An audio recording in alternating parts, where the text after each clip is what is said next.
Want to know how to deal with a blame culture at work? This is a problem that has an easy solution, but is seldom seen. Blame comes from fear, a desire to protect and divert unwanted attention. To remove blame, we must remove fear. So, how do we do that? The first thing that you have to do is create a space of trust by offering safety to anyone who is ready to own their struggles and figure out a real solution. This is a really, really important step, and it will change everything, particularly if you are in a place where fear has ruled the day. You'll find that people are hiding, they're diverting, they're pointing fingers in blame, and they don't want to own anything because they're worried about what will happen to them. Nelson Mandela spent 27 years in prison because he was a black man living in South Africa. That was his crime. And he was fighting a white supremacist group of people that were actively hurting and harming people that didn't have the same color of skin as them. He fought that, and he fought it without violence. He fought it through writing and thought and personal development. When he came out of prison, he was elected the president of that nation. And you know what he did in that moment?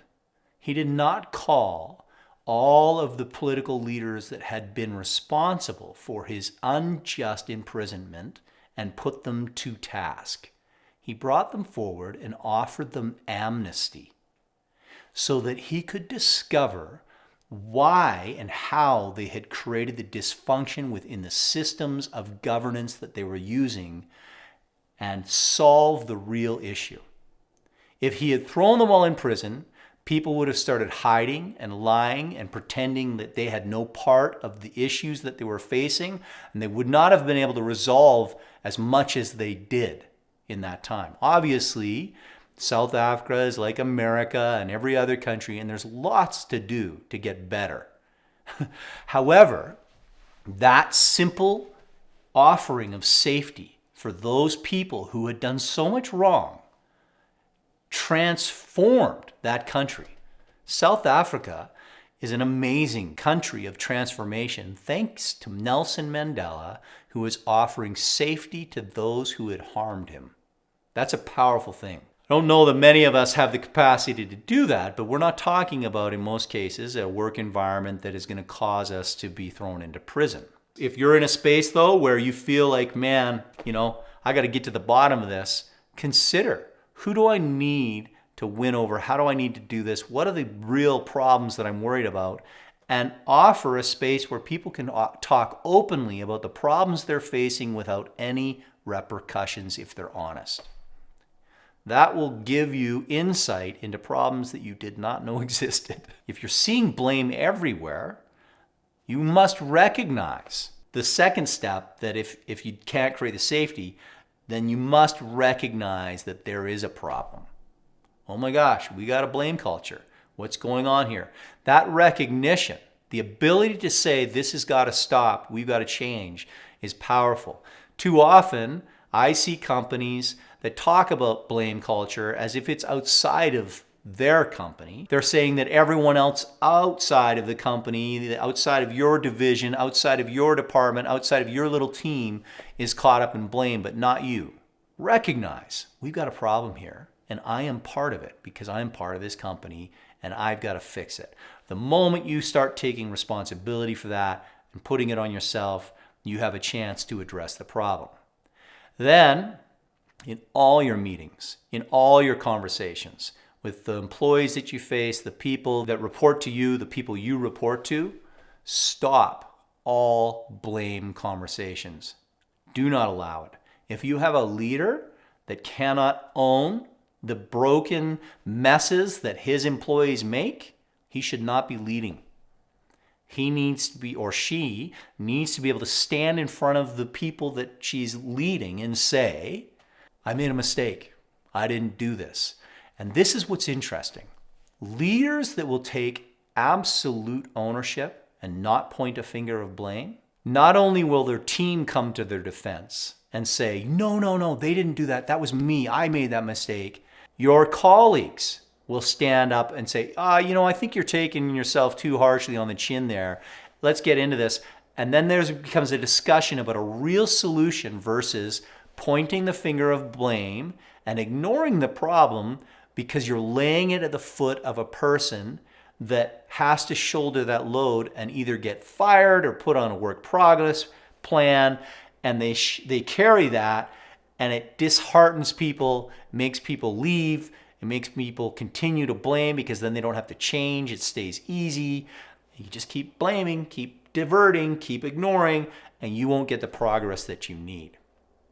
I have seen this kind of circumstance happen over and over again. I was working as a consultant at a place where there was a CEO who really was struggling to own his own stuff. He would come in and he had made some serious mistakes in some of the decisions he'd made without talking to his team or not hearing what they had to say, and he'd made a choice to go move in a direction that was very detrimental and a problem and had upset a lot of people. He came to me, he had to have this conversation. He's like, what do I say? And I said, you have an opportunity here to completely reset the nature of this culture. It was a very deeply blame-oriented culture where people are avoiding responsibility and trying to see if they could, blame somebody else, get them fired, and keep their job.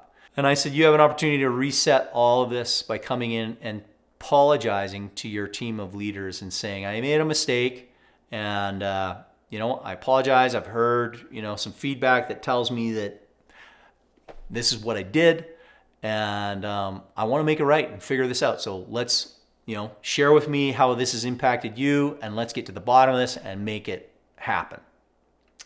And it was very, full of ownership and very good at demonstrating to this team of workers that he needed to perform. But when he got to the table in the room with those men sitting around, and we had rehearsed this conversation because he was scared. He didn't want to admit. He was the old leadership archetype that never admits he's wrong. He didn't do it. He didn't match the situation. He actually threw me under the bus. I was his coach. And he said, hey, James told me you guys have a bunch of complaints about stuff that I did wrong. And, I don't know what it was, but if you got a complaint about me and how I messed up, you should tell me right now. Silence. Met with dead silence. And everyone looks at me as if I'm the tattle in the room, ferreting out all of the little back talk that these guys are having in their back room and telling their boss so that they can get in trouble. It was a terrible situation. Nobody felt safe. I felt unsafe. Everyone else in the room felt unsafe. The only one that felt safe was the CEO, who had now shown that the best way to function is to throw blame at others, to be able to not take ownership for what he had actually done. And I just hung my head and quit coaching this guy. That was it for me. I was done. But in those situations, it is one of those threshold moments where you have a chance. Two doors are open in front of you. Here's the one I maintain my blame culture. It's the one we know, it's comfortable, it's safe because I'm at the top of the blame, so I can always point down. Or I can go through this door, which levels the playing field. I'm going to take ownership, and I'm going to show people, because I'm the boss, that even I screw up. And when I make a mistake, I own my mistake. And when I make a mistake, I ask for help to fix it from my team. And I let them tell me what they see, and I learn from it. That is so powerful. It will tear down the desire to blame, because now you're all about solving problems. You're not interested in who didn't do the right thing. You're only interested in, how do we get to the end result as a team? How do we do this? We're all going to screw up, but I got your back if you do, because I know you're going to own that screw up, and we're going to do this together. That's the nature of changing blame to ownership. It's not easy to do when we have faced a history of leaders who have pretended like they're infallible. And sadly, we see far too few examples of leaders in our society that are capable of this. They don't have the emotional intelligence, they don't have the courage, and they are hanging on to an old trope of leadership that is broken and not sufficient to meet the task of adaptive personalities that can inspire and drive and solve problems without throwing other people under the bus. So don't be the leader that can't provide safety, that can't recognize there's a problem, and that refuses to take responsibility. Be the opposite. You'll be unique. You'll be one of the top 10% leaders in the world if you can do this, because you not only show that you understand that everyone makes mistakes and you are worth coming back from if you own them. What is a problem is a mistake that somebody refuses to own. Win the people over by being bold and courageous, and you'll have a culture that is free of blame. But it has to start from the top. That's where it has to start. Anyway, if that's what you want to do, if you want to create this culture, you're going to want to know how to be a leader and the 5 great leadership traits that you need to have. Stick around, watch that video. I'd love to hear if you have been in a culture that has been full of blame and what it was like for you, or I'd love to hear how you have changed that or been in a culture where you guys actually solved problems and worked as a team and took responsibility. Those are fascinating stories. They're rare. I'd love to hear that. I'm James Burnham. Thanks for joining me. Like, subscribe, follow.